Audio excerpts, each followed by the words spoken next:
ആമൻതു ബില്ലാഹി റബ്ബൻ, ഞാൻ റബ്ബായി എന്ന് റബ്ബിനെ അള്ളാഹുവിനെ വിശ്വസിച്ചിരിക്കുന്നു. ആരെന്ത് പറഞ്ഞാലും എൻ്റെ റബ്ബ് അള്ളാഹു, അവൻ ഏകനാണ്. അഹദ് അഹദ് പറയാൻ കഴിയും. വർദ്ധനമേറ്റപ്പോൾ ബിലാൽ ബിൻ റബാഹ റളിയല്ലാഹു കൈവിടാത്തൊരു വചനം, ആമൻതു ബില്ലാഹി റബ്ബൻ, ഈമാനിൽ ഒന്നാമത് അള്ളാഹുവിനെ റബ്ബായി പ്രഖ്യാപിക്കാം. മനസ്സിലുണ്ടവർ അത് പ്രഖ്യാപിക്കേണ്ടി. വബിൽ ഇസ്ലാമി ദീനൻ, ഞാൻ അനുസരിക്കേണ്ട നിയമവ്യവസ്ഥ അള്ളാഹു പ്രവാചകന്മാരെ പഠിപ്പിച്ചത് ഇസ്ലാമാണ്, ഖുർആൻ പഠിപ്പിച്ചത് ഇസ്ലാമാണ് പ്രഖ്യാപിക്കാൻ കഴിയും. വബി മുഹമ്മദിൻ നബിയ, ആ അള്ളാഹു അയച്ച എന്നെ ഹിദായത്തിലേക്ക് നയിക്കാൻ, എനിക്ക് ഹിദായത്ത് പറഞ്ഞു തരാൻ അള്ളാഹ് അയച്ച പ്രവാചകനാണ് മുഹമ്മദ് സ്വല്ലല്ലാഹു അലൈഹി വസല്ലം. അദ്ദേഹത്തിന്റെ ആദർശങ്ങളും ആശയങ്ങളും ഹദീസുകളും ചരിയും സീറയും പഠിക്കലും അതനുസരിക്കലും പ്രഖ്യാപിക്കാൻ കഴിയും. പറഞ്ഞു വരുന്നത് ബഹുമാനപ്പെട്ട സഹാബാക്കള, അള്ളാഹുവിന്റെ റസൂലിൽ നിന്ന് നേർക്കുനേരതയിൽ പഠിച്ച ആളുകൾക്ക് ഓരോ നിമിഷവും ചിന്തിക്കും, ആലോചിക്കും, എൻ്റെ ഈമാൻ നഷ്ടപ്പെടുന്നുണ്ടോ, ഇനി നിഫാക്ക് കാര്യം കൂടുന്നുണ്ടോ, എന്നെ കാപ്പട്ടി കഴിയുന്നു, ആത്മപരിശോധന നടത്തിയിരുന്നു. ഹൻദല റളിയല്ലാഹു അൻഹു ചെറുപ്പക്കാരനായ മുസ്ലിം, അദ്ദേഹം പറയുന്നുണ്ട്, എനിക്ക് അള്ളാഹുവിന്റെ പ്രവാചകന്റെ തിരുസന്നിധിയിൽ നിന്ന് ഉപദേശം കേൾക്കുമ്പോൾ, അടുക്കൽ നിന്ന് ഖുർആൻ കേൾക്കുമ്പോൾ, ഖുതുബ കേൾക്കുമ്പോൾ ഈമാൻ വർദ്ധിക്കും, അല്ലാതെ ആവേശം കൊള്ളും. ഞാൻ വീട്ടിൽ പോയി കുഞ്ഞുങ്ങളും കുടുംബവുമായി ഇടപഴകുമ്പോൾ എൻ്റെ ഈമാനിന് ക്ഷതമേൽക്കുന്നോ ഞാൻ ഭയപ്പെടുന്നു. അങ്ങനെ അദ്ദേഹം ഒരു ദിവസം പ്രവാചകനെ കാണാൻ ഇറങ്ങിത്തിരിക്കുകയാണ്. ഇതൊരു രോഗമാണ്, എന്നെ നിഫാഖുണ്ടോ സ്വയം സംശയിക്കുകയാണ്. ഇതുപോലെ മറ്റാളുകൾ അദ്ദേഹം വഴി കണ്ടുമുട്ടുന്നു. അബൂബക്കർ സിദ്ദീഖ് പോലത്തെ പ്രഗത്ഭരായ സഹാബിമാരും ഇദ്ദേഹത്തെ കേട്ടപ്പോൾ ഞങ്ങൾക്കും ആ സൗഖ്യമുണ്ടോ എന്ന് തോന്നുന്നു. ഇപ്പൊ നിഫാഖ് എന്ന രോഗം തന്നിൽ കാര്യമായിട്ടുണ്ടോ എന്ന് ഇടക്കിടക്ക് ടെസ്റ്റ് ചെയ്തുകൊണ്ടിരുന്നു എന്നാണ് മനസ്സിലാക്കുന്നത്. അങ്ങനെ അദ്ദേഹം 2-3 പേര് റസൂലിനെ സമീപിക്കുന്നു. ഞങ്ങൾ വന്നത് അടുത്ത സമയം ഞങ്ങൾ വന്നത് ഞങ്ങൾക്ക് വല്ലാത്തൊരു സംശയം, താങ്കളിൽ നിന്ന് തിരുമൊഴികൾ കേൾക്കുമ്പോൾ ഈമാൻ വർദ്ധിക്കുന്നുണ്ട്, സംശയരഹിതമാണ്. പക്ഷെ ഞങ്ങളുടെ ജോലിയിലും ബിസിനസ്സിലും കച്ചവടത്തിലും വ്യാപനമാകുമ്പോൾ ഞങ്ങൾക്ക് സംശയം വരും, ഈമാൻ ക്ഷയിച്ചു പോകുന്നു. കേൾക്കുന്ന ആ ഉറപ്പ് അങ്ങ് കിട്ടുന്നില്ല ഈമാന്റെ കാര്യം. ഇപ്പൊ റസൂൽ അവൻ സമാധാനിപ്പിച്ചു വിടുകയാണ്. അള്ളാഹുവാണ് മുത്തല്ലിബൽ ഖുലൂബ്, ഖൽബിനെ മാറ്റിമറിക്കും അള്ളാഹുവാണ്. അവനെ പ്രാർത്ഥിച്ചുകൊണ്ടിരിക്കുക. അപ്പൊ കിട്ടിയ വലിയ നിയമത്താകുന്ന ഹിദായത്ത് ഏത് നിമിഷവും നഷ്ടപ്പെടാം. അതിന്റെ വാല്യൂ, അതിന്റെ മൂല്യം കുറഞ്ഞുകൊണ്ടിരിക്കാം. ഇങ്ങനെ നബി സല്ലല്ലാഹു അലൈഹി വസല്ലമ ഹിദായത്തിലും പിടിച്ചു നിൽക്കാൻ പറയുന്നതോടൊപ്പം അതിന്റെ എതിരിൽ വരുന്ന നിഫാഖിനെ സൂക്ഷിക്കാനും കൽപ്പിച്ചിട്ടുണ്ട്. വല്ലാത്ത രോഗമാണ്. നമ്മൾ ക്യാൻസർ പിടികൂടുക പറയുന്ന മാതിരി മനസ്സിനെ ബാധിക്കുന്ന വല്ലാത്ത രോഗമാണ് നിഫാഖ്. ഒരുപാടുണ്ട് അങ്ങനെ ഖുർആൻ മുന്നറിയിപ്പില്ല. മറ്റൊന്ന് അനാനിയത, ഞാനെന്ന ബോധം, അത് കിബറാണ്. അള്ളാഹു തീരെ സഹിക്കാത്തൊരു സ്വഭാവം ശരിക്കും. ഖൽബിന് സലീം ഉണ്ടാവും, ശുദ്ധ മനസ്സുണ്ടാവണമെങ്കിൽ ഖുർആൻ മുന്നറിയിപ്പ് നൽകിയ ഇത്തരം ആപത്തുകളിൽ നിന്ന് നിഫാഖ്, അനാനിയത്ത്, കിബർ, ഹസദ്, അസൂയ, അതിന് എപ്പോഴും ബോധവാനായിരിക്കണം. ഇവിടെ നിഫാഖാണ് എന്ന് ഓർമ്മിപ്പിക്കുന്നത്. കാരണം ഒരാൾ മുഅ്മിനെന്ന് പറയാൻ അനുകൂല സാഹചര്യത്തിൽ പ്രശ്നമല്ല. എല്ലാവരും മുഅ്മിനീങ്ങളാണ്, എല്ലാ മുസ്ലിങ്ങളാണ്. അവർക്കിപ്പം ഉഷാറാ, അവരാണ് വിജയിച്ചുകൊണ്ടിരിക്കുക. അപ്പം നമ്മളെ കൈക്കൂടും. ഒരു പ്രതികൂല അവസ്ഥ വരുമ്പോൾ പിടിച്ചിരിക്കാൻ നമുക്കൊന്ന് കഴിയുമെന്ന് ആത്മപരിശോധനയ്ക്കാണ്, ആരും കുറ്റപ്പെടുത്തുവാനല്ല. വിശുദ്ധ ഖുർആൻ മുനാഫിക്കുകളെ പറ്റി ഒരുപാട് പറയുന്നുണ്ട്. സൂറത്തു മുനാഫിഖൂൻ എന്നൊരു അധ്യായം തന്നെയല്ലേ വെള്ളിയാഴ്ച ഇമാമ് 2-ാം റക്അത്തിൽ പലപ്പോഴും ഓതാറുള്ള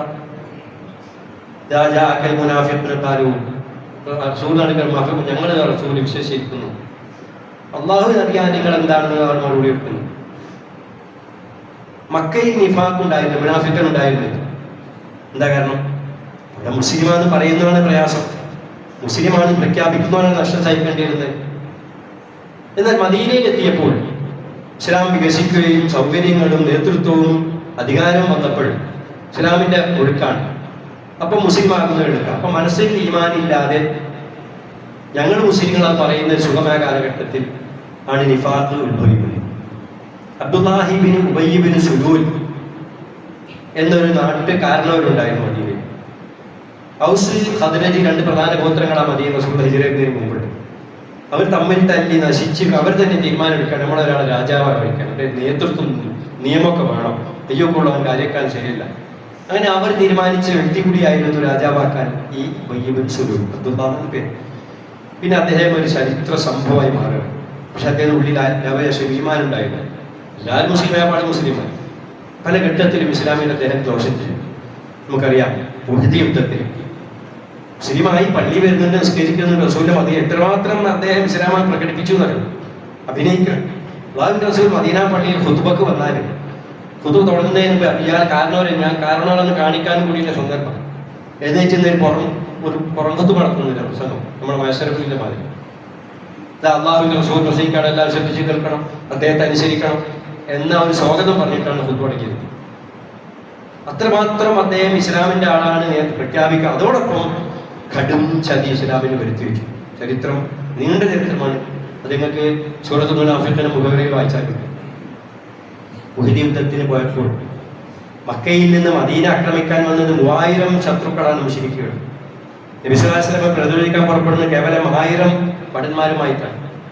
അതിൽ അബ്ദുല്ലാഹ് ബിൻ സുബൈർ അവരുടെ അനുയായികളുമുണ്ട്, അവന് ചിങ്കിടികളുണ്ട്.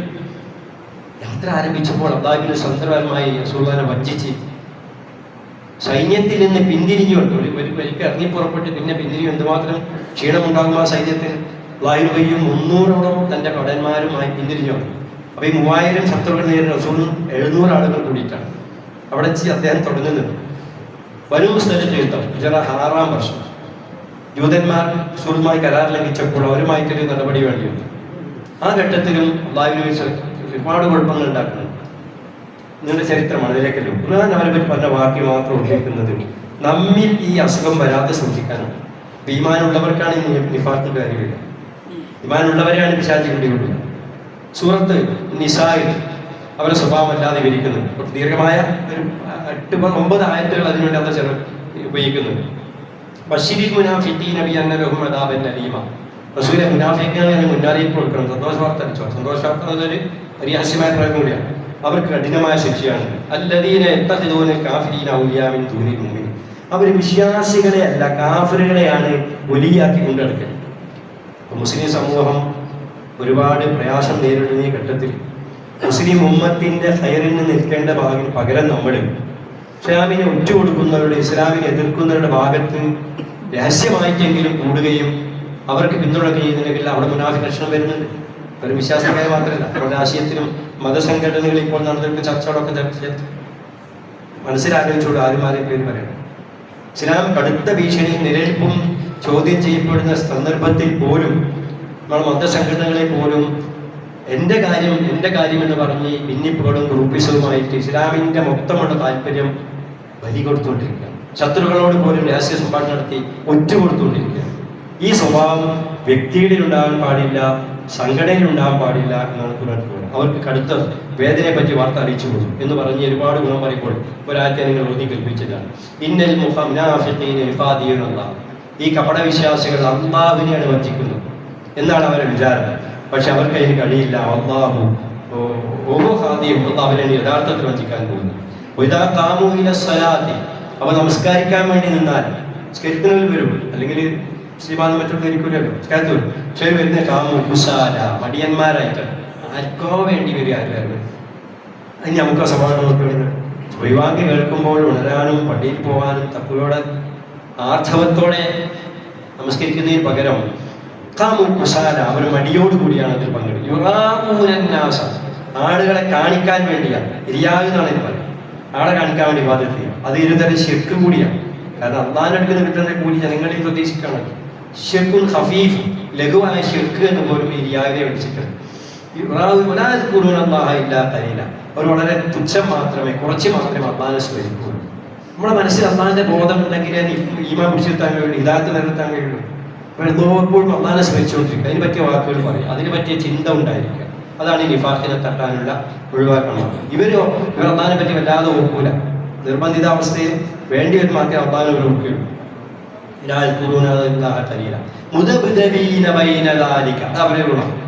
അവർ തിരിച്ചറിയേണ്ട മാർഗം മുദബ്ദബീന ബൈന ദാലിക, രണ്ടിന്റെയും ഇടയിൽ അവർ ചാഞ്ചാടിക്കൊണ്ടിരിക്കും. അപ്പൊ ഭാഗത്തുക്കുന്നതല്ലേ നമ്മുടെ, നാളെ ഭാഗത്തുക്കുന്ന അങ്ങോട്ട് നിൽക്കുക. ഒന്നിൽ ഈമാന് ഉറച്ചു നിൽക്കാതെ അവർ ഈമാനിൽ പതറിക്കും. മുദബ്ദബീന, ബുദബ എന്ന് പറഞ്ഞാൽ 2 തോണി കാര്യമൊക്കെ എന്നുള്ള പ്രയോഗം പോലെയാണ്. ചാഞ്ചാടിക്കൊണ്ടിരിക്കും ആ ഈമാനിന്റെയും കുഫറിന്റെയും ഇടയിൽ. ലാ ഇലാഹ ഹൗലായി വലാ ഇലാഹ ഹൗലായി, ഇവരെ കൂടിയില്ല അവരെ കൂടിയില്ല. റസൂലും സഹാബത്തും ത്യാഗം സഹിച്ചു പോകുമ്പോൾ അതിന് പാര വെക്കുക എന്നാണ് അവർ ചെയ്തുകൊണ്ടിരിക്കുന്നത്. അടിയുറച്ച് ഈമാൻ അവർ നിൽക്കുന്നില്ല. ലാ ഇലാഹ ഇലാഹ ഹൗല വലാ ഇലാഹ ഹൗലായി വമൻ യുദ്ലില്ലാഹു ഫലൻ തജിദ ലഹു സബീല. അല്ലാഹു ഒരു കൂട്ടരെ വഴികാടാക്കാൻ നോക്കിയാൽ പിന്നെ നേരാക്കാൻ കഴിയില്ല. അപ്പോൾ ഈ ഹിദായത്ത് സംരക്ഷിക്കാൻ ഏറ്റവും ഭയപ്പെടേണ്ട ഒരു സംഗതിയാണ് ഈ നിഫാഖുകാർ കൂടിയുണ്ട്. നാഫഖ ഹൻദല, ഈ പറഞ്ഞ സഹാബി സ്വയം പറയുന്നുണ്ട്, നാഫഖ എന്ന റസൂലെ മുനാഫിക്കായി പോയല്ലോ ഞാൻ എന്നല്ല സ്വയം പറയാം, നാഫഖ ഹൻദല. അപ്പോൾ പറയുന്ന സംഗതി ഇതാണ്, അവർക്ക് സൂക്ഷ്മതയുടെ ഭാഗം. 300ഓളം സഹാബിയുമായി ഇടപഴകിയ ഒരു താബിയാണ് ഇബ്രാഹിം അദ്ദം റളിയല്ലാഹു അൻഹു. അദ്ദേഹം റസൂലിനെ കണ്ടിട്ടില്ല, റസൂൽ കാണുമ്പോൾ സഹാബിയാവുന്നു. സഹാബാക്കളുമായി ഇടപഴകി ദീൻ പഠിച്ച ഒരു തലമുറക്കാരനാണ് ഇബ്രാഹിം അദ്ദം. അദ്ദേഹം പറയുന്നുണ്ട്, ഞാൻ 300ഓളം സഹാബികളെ നേരിട്ട് കണ്ടിട്ട് അവരിൽ നിന്ന് പഠിച്ചിട്ടുണ്ട്, അവരെ പറ്റി പഠിച്ചിട്ടുണ്ട്. അവരെല്ലാം ചില കാര്യം ഞാൻ ചോദിക്കുമ്പോൾ വ്യത്യസ്ത അഭിപ്രായം പറഞ്ഞു. മസല ചോദിക്കുമ്പോൾ ചിലത് നല്ലതെന്ന് പറയുന്നത് അതിനേക്കാൾ അത് അഭിപ്രായ വ്യത്യാസം ഞാൻ കേട്ടിട്ടുണ്ട്. പക്ഷെ ഒരു ചോദ്യം ഞാൻ എല്ലാവരും ഒറ്റ രൂപത്തിലും മറുപടി പറയും. അതെന്താണ്? കാനും കുല്ലുഹും യഖാഫൂന നിഫാഖ. പഠിച്ചോനെ ഞാൻ നിഫാഖായി പോകും, മുനാഫിക്കാവുന്ന പേടിച്ചുകൊണ്ടാണ് അവർ സംസാരിച്ചത്. നമുക്ക് ആ പേടിയില്ല. നമ്മൾ വലിയ പണ്ഡിതൻ വിചാരിക്കുന്നവന് പോലും ഉള്ളിൽ ഈമാനില്ലാതെ സന്ദർഭത്തിന് വേണ്ടി, കാര്യലാഭത്തിന് വേണ്ടി, സമ്പത്തിന് വേണ്ടി അങ്ങോട്ടും ഇങ്ങോട്ടും ചാഞ്ചാടുക. വലിയ പണ്ഡിതന്മാരെ നമ്മൾ സമൂഹത്തിൻ്റെ പ്രതീകമായി അവതരിപ്പിക്കുന്നവർ പോലും നിഫാഖുണ്ടോ എന്ന് നമ്മൾ ഭയപ്പെടും. സത്യത്തിൽ നമ്മളെ ഭയപ്പെടേണ്ടത്. നമ്മൾ വേറെ ആളെ മുനാഫിക്കാൻ പറയാൻ വേണ്ടി അള്ളാഹു നബി, ഞാൻ നേരത്തെ സൂചിപ്പിച്ച മദീനയിൽ റസൂലുള്ളാഹിനെ ഏറ്റവും പ്രയാസമുണ്ടാക്കിയ അള്ളാഹു നബി പിന്നെ ഒരുപാട് പ്രശ്നങ്ങൾ ഉണ്ടാക്കിയിട്ടുണ്ട്. സഹാബാക്കൾ ബോധ്യമായി അയാൾ മുനാഫിക്കാന്ന്. പക്ഷെ ആള് സ്വയം അത് പ്രഖ്യാപിക്കാതെ അള്ളാഹുവിനെടുക്കുന്ന വഴി കിട്ടാത്ത റസൂൽ അദ്ദേഹത്തെ നിഫാഖായി പറഞ്ഞു. പെരുമാറ്റത്തിൽ കരുതി, പക്ഷെ പ്രഖ്യാപിച്ചിട്ടില്ല. അങ്ങനെ അദ്ദേഹം മരിച്ചപ്പോൾ മുനാഫിക്കായി തന്നെ മരിക്കുകയാണ്. പല സഹാബികളൊന്നും ആൾ നിസ്കരിക്കാൻ വേണ്ടിയിട്ടില്ല. റസൂലിന് കൽപ്പന കിട്ടാത്ത റസൂൽ തന്നെ റസൂലിനോട് ആവശ്യപ്പെട്ടാൻ മകൻ അബ്ദുള്ള കടുത്ത ഈമാനുള്ള ആളും റസൂലിന്റെ വിശ്വസ്തന സാഹിബ്യമാണ്. വാപ്പ കണ്ട് നിസ്കരിക്കണം എന്ന് പറയുകയും ചെയ്തു. റസൂൽ നിസ്കരിച്ചു. പക്ഷെ ഉടനെ പിന്നെയാണ് ആയത്താണ് മേലാൽ ഇസ്ലാമിന് ഇത്രമാത്രം ദ്രോഹം ചെയ്ത് നിഫാഖുള്ള ഈ ഇതുപോലുള്ള നിസ്കരിക്കാൻ പറയും. റസൂലെ താങ്കൾ മയ്യിത്ത് നിസ്കരിക്കാൻ കൽപ്പന പറഞ്ഞു വരുന്നത് തിരിച്ചറിയാൻ പ്രയാസം ഉണ്ടാവും. പക്ഷെ അവരെപ്പോഴും പ്രശ്നങ്ങളുണ്ടാകും. അതൊരു ഭാഗം രാഷ്ട്രീയമായി ബുദ്ധിമുട്ടുണ്ടാക്കിയതുണ്ട്. സന്ദർഭം കിട്ടുമ്പോൾ രണ്ടു തലയും കത്തിച്ച് കൈപിടിച്ച അനുഭവം ഈ സുലൂലിനുണ്ട്. ഇബ്നു സുലൂലിന് ഒരു ബനൂ മുസ്തലിഖ് യുദ്ധം കഴിഞ്ഞ് മടങ്ങി വരുമ്പോൾ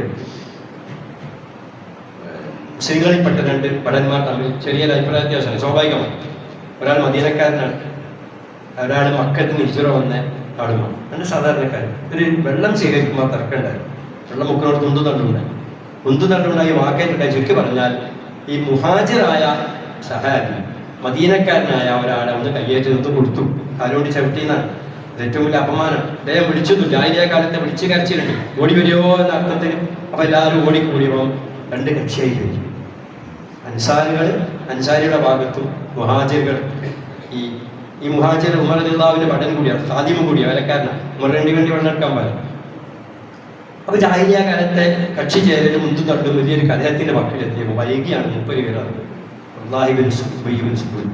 അദ്ദേഹം ശക്തമായി ഇടപെടുകയാണ്. പ്രശ്നം പരിഹരിക്കാനല്ല, കത്തുന്ന എണ്ണ വയ്ക്കാൻ. അദ്ദേഹം പറഞ്ഞു, നിങ്ങൾ മക്കയിൽ നിന്ന് അഭയാർത്ഥികൾ വന്നവരെ സഹായിച്ചു. ഇപ്പൊ എന്തേ കണ്ടില്ലേ? സെമ്മിൻ കൽബക്കയ ഒരു കാർബിയയിലെ ഒരു അപ്തവാക്യം.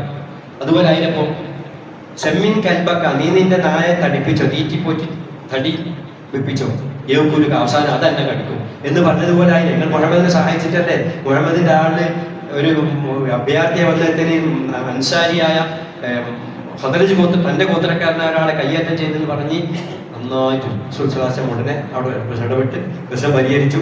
പിന്നെ യുദ്ധം കഴിഞ്ഞ് വിശ്രമിക്കാൻ സമ്മതം വേഗം യാത്ര നടത്തി. ഇതുപോലെ ഒരു അനുഭവം ബനൂ മുസ്തലിഖ് യുദ്ധം കഴിഞ്ഞപ്പോഴുമുണ്ട്. ഐഷ റളിയല്ലാഹുവിനെ സംബന്ധിച്ച ആ പുരാതി പെൺകേസ് പറഞ്ഞുണ്ടാക്കിയതിന് മൂപ്പർക്ക് നല്ല സ്വാധീനം. ഇങ്ങനൊക്കെ ആയിട്ട് റസൂൽ പ്രഖ്യാപിച്ചിട്ടില്ല. ഒരുപാട് കാര്യങ്ങൾ പഠിക്കാനുണ്ട്. നമുക്ക് സംശയിക്കാം, പക്ഷെ ഒരാളെ മുനാഫിക്കാന്ന് വിളിക്കാൻ അധികാരമില്ല വഹീന്റെ അടിസ്ഥാനത്തിൽ. അല്ലെങ്കിൽ ഇത്തരം പ്രത്യക്ഷമായ തെളിവ് സഹിതം ഭരണാധികാരിക്കല്ലാതെ നമ്മളൊരാൾ ഈമാൻ ചോദ്യം അതൊന്നും പഠിക്കേണ്ടി കൊണ്ടിട്ടില്ല.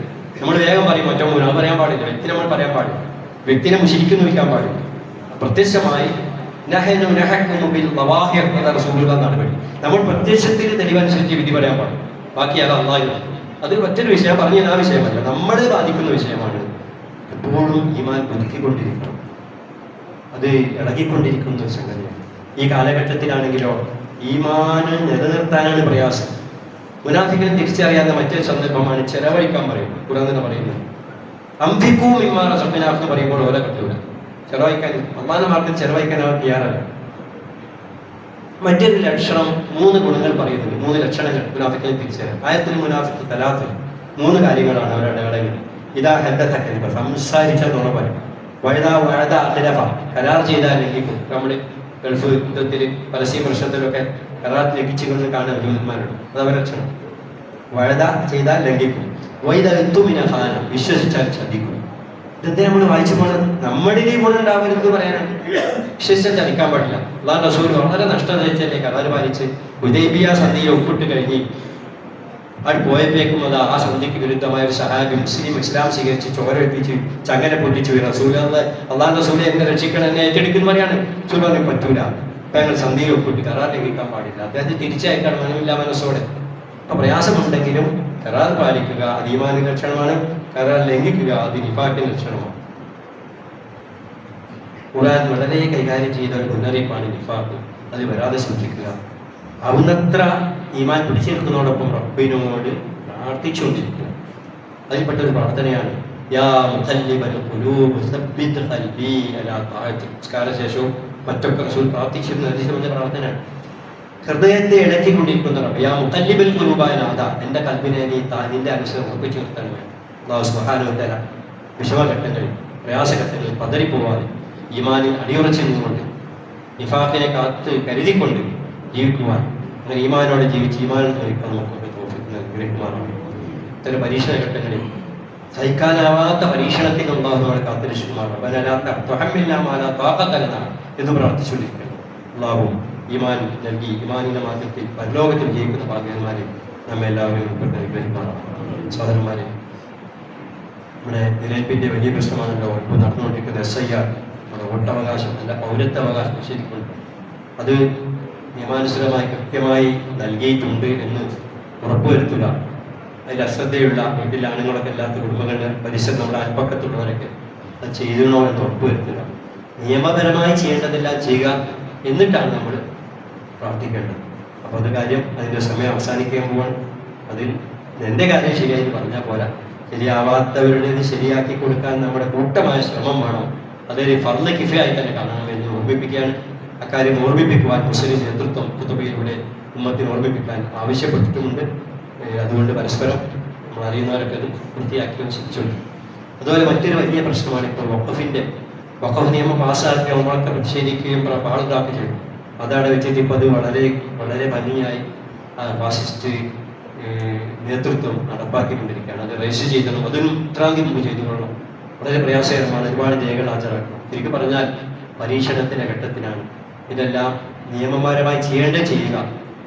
ഈ 2 രൂപത്തിലുണ്ട്. ഒന്ന് പൊതുസ്വത്ത്, പള്ളിയുടെ മുസ്ലിം ഉമ്മത്തിന്റെ സ്വത്ത് അള്ളാഹുവിന്റെ സ്വത്തായി മാറി ഒപ്പേന്. അതൊക്കെ പിടിച്ചെടുക്കാനുള്ള നിയമങ്ങളാണ് ഒരുങ്ങിക്കൊണ്ടിരിക്കുന്നത്. ജാഗ്രത വേണം, നേതൃത്വം വേണം. മറ്റൊന്ന് വ്യക്തിപരമായ വകുപ്പുകളുണ്ട്, കുടുംബ വകുപ്പുകളുണ്ട്. ഇതെല്ലാം രജിസ്റ്റർ ചെയ്യണമെന്നാണ് ഈ കേരള വഖഫ് ബോർഡ് പള്ളികളെ എഴുതി അറിയിച്ചിട്ടുണ്ട്. അതിനെ പറ്റിയ ബോധം വേണം. ചുരുക്കി പറഞ്ഞാൽ നേരത്തെ പറഞ്ഞ ഇനിയിപ്പം സുഖം മറുപാത്ത് നിൽക്കലാണ് എന്ന കാലാവസ്ഥ വരുമ്പോൾ ഈമാൻ പിടിച്ചു നിൽക്കുക, മുനാഫിഖായി പോകാതെ സൂക്ഷിക്കുക. അല്ലാഹു കാത്തുരക്ഷിക്കുമാറാകണം. പലരും ദുആ ചെയ്യാൻ നസീഹത്തിയിട്ടുണ്ട്. ഒരു സഹോദരി അടുത്ത പരീക്ഷണത്തിന് വിധേയമായി ICUവിൽ കഴിഞ്ഞപ്പോൾ വീട്ടിലാണ്. അല്ലാഹു ആ സഹോദരി ദുആ ചെയ്യാൻ നസീഹത്തിയിട്ടുണ്ട്. ദുആ സ്വീകരിച്ചുകൊണ്ട് അനുഗ്രഹിക്കുമാറാവട്ടെ. അതുപോലെ സഹോദരൻ ഓപ്പറേഷൻ ഇന്ന് വിധേയമാവുകയാണ്. നമ്മുടെ സുഹൃത്തിൻ്റെ ബന്ധുവാണ്. അതുപോലെ പലരും പറഞ്ഞവരും പറയാത്തവരുമാണ്. അല്ലാഹുവാണ് ശിഫാവിൻ്റെ കയ്യിലാണ് രക്ഷ. അല്ലാഹു സുബ്ഹാനഹു വ തആല നമ്മിൽ നിന്ന് പ്രയാസം അനുഭവിക്കുന്ന, വേദന അനുഭവിക്കുന്ന, രോഗം കഷ്ടപ്പെടുന്ന എല്ലാ സഹോദരി സഹോദരന്മാർക്കും ആഫിയത്തും സിഹത്തും അനുഗ്രഹിക്കുമാറാവട്ടെ. ഈമാനോടെ ജീവിച്ച് ഈമാനോടെ തന്നെ അല്ലാഹുവിനെ കുറിച്ചുള്ള മഹാഭാഗ്യം നൽകി അല്ലാഹു നമ്മളെ അനുഗ്രഹിക്കുമാറാവട്ടെ. യാ അയ്യുഹല്ലദീന ആമനൂ തഖുല്ലാഹ വഖൂലൂ ഖൗലൻ സദീദാ യുസ്ലിഹ് ലക്കും അഅമാലക്കും വയഗ്ഫിർ ലക്കും ദുനൂബക്കും വമൻ യുതിഇല്ലാഹ വറസൂലഹു ഫഖദ് ഫാസ ഫൗസൻ അദീം.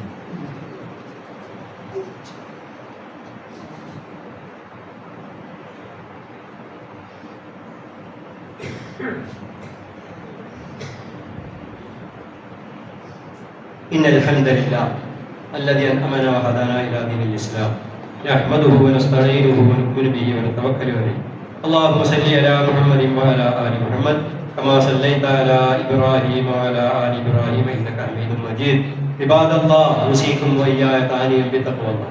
إن الله وملائكته يصلون على النبي يا أيها الذين آمنوا صلوا عليه وسلموا تسليما. اللهم سلم وسلم وبارك على محمد المصطفى صلى الله عليه وسلم وعلى آله وصحبه ومن اتبعهم بإحسان إلى يوم الدين.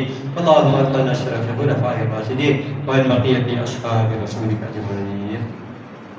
اللهم اغفر للمؤمنين والمؤمنات والمسلمين والمسلمات الأحياء منهم والأموات إنك مجيب الدعوات يا قاضي الحاجات.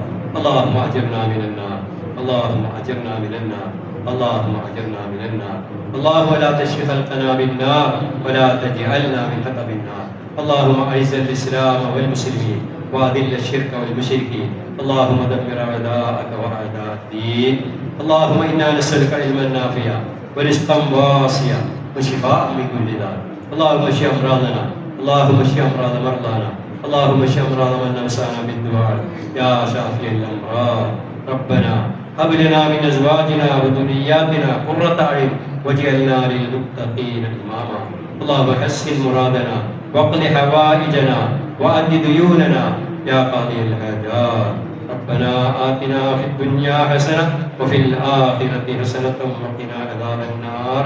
ولكم الله.